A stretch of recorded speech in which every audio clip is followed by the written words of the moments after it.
Now, unless you're living under a rock, I'm sure by now you're aware that Omah Lay has finally dropped his long anticipated sophomore album, Clarity of Mind. But that didn't just arrive, it has arrived with a lot of controversy. I've heard so many talking points, which actually prompted me to, dive deeper into this one to uncover not just some fallacies, but some of the false expectation and labels that has been ascribed to this particular project.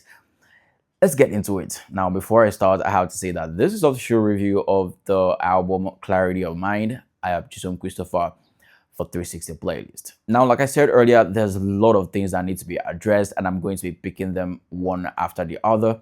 One of the claims that I've seen online is the fact that some people claim that this album is not diverse enough, that it is something we've heard in the past from Omah Lay. Now, tell me, did you actually listen to songs like Julia? Did you listen to Canada Breeze? Did you listen to I Am? Now, without bias, if you actually listen to these particular songs, you would agree with me that this is not exactly the same Omah Lay that we had on the Boy Alone album. For context, Boy Alone was from the perspective of someone that was seeking validation, looking for his truth, and clearly seeking for help and battling his demons. But Clarity of Mind, just like the name signifies, is acceptance. He has finally come to accept his demons, not from a point of negotiation, but from a point of taking hold of what ordinarily he might thought would be a limiting factor to himself. Things like love and lust, because in the previous project it has songs like So, which was clearly a cry for help, for affection. But here we're listening to things like Don't Love Me, seriously. Then you have songs like Merry Go Round, which was heavily loaded with lambas. Clearly something else that some people are not even aware of. I think one thing Omah Lay actually owes we, the audience, or should I say the casual listeners, is to actually do the due diligence of, providing the lyrics to these particular records, because it will help some people understand better the messages that are being passed in this particular project. Now, that being said, this is one of the best productions we've ever had. I mean, this is an outstanding production. Going by his records, he's never ever disappointed in terms of production, and this is no different. In fact, he took the bar to a whole new level, and I'm talking the entire composition, not just the production part of it, but the production, the delivery. It was just perfect. It's immaculate. You're going to have to take your time to go back to listen to this album to understand where exactly he was coming from. From the first track, which slowly ushered you and kind of like raises your expectation as to what to expect with this particular project. Then you have the second one, which is Ja.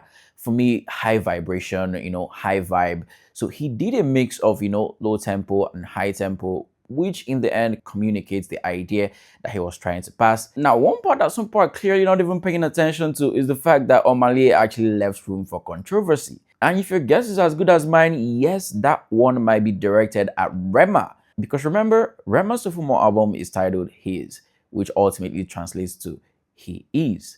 Now, Omah Lay is out here telling you that I am. Trust me, this was an intentional act, because all of that claim leading up to the drop of this project, he knew he had to put his money where his mouth is. And he didn't waste no time to, drop that particular record, which in my opinion is arguably one of the best records in this particular project. Now, on the downsides, here are a few things I have to say.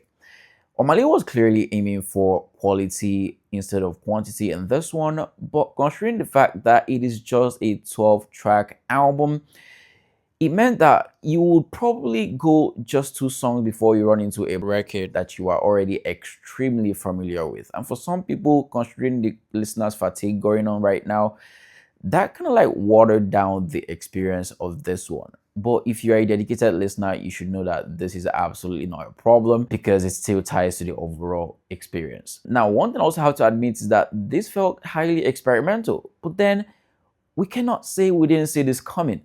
For someone that claimed that his idea was stolen and he had to remake the entire album, it is expected that obviously he was going to approach this one from a unique creative point of view. For those who are used to the regular or being fed something that they are familiar with, this might rub up very differently for them. But if you followed the rollout process of this album, you can tell that Omah Lay has morphed into a different personality. He's no more the timid, shy, insecure, approval-seeking character. Now he's being very assertive and accepting of the fact that he and his demons and now won. Now he struck a balance between the familiar side that a lot of people know and the dark side that some people are still finding difficult to reconcile.